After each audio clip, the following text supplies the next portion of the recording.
ವಿಜಯನಗರ ಸಾಮ್ರಾಜ್ಯ ಕಾಲದಲ್ಲಿ ತುಂಗಭದ್ರಾ ನದಿಯ ತೀರದಲ್ಲಿ ಒಂದು ಸುಂದರ ಮನೆ ಇತ್ತು. ಆ ಮನೆಯನ್ನು ವೀರಮನೆ ಎಂದು ಕರೆಯುತ್ತಿದ್ದರು. ಆ ಮನೆ ಕೇವಲ ಇಟ್ಟಿಗೆ ಮತ್ತು ಕಲ್ಲಿನಿಂದ ನಿರ್ಮಿತವಾಗಿರಲಿಲ್ಲ. ಅದು ಗೌರವ, ಪರಂಪರೆ ಮತ್ತು ಧೈರ್ಯದ ಪ್ರತೀಕವಾಗಿತ್ತು. ಆ ಮನೆಯಲ್ಲಿ ವಾಸಿಸುತ್ತಿದ್ದವರು ರಾಘವಯ್ಯ ಎಂಬ ಧೈರ್ಯಶಾಲಿ ಯೋಧ.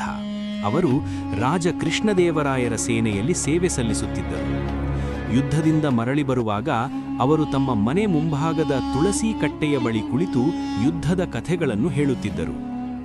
ಒಂದು ದಿನ ಉತ್ತರದ ದಿಕ್ಕಿನಿಂದ ಶತ್ರುಗಳು ಆಕ್ರಮಣ ಮಾಡಿದ ಸುದ್ದಿ ಬಂದಿತು.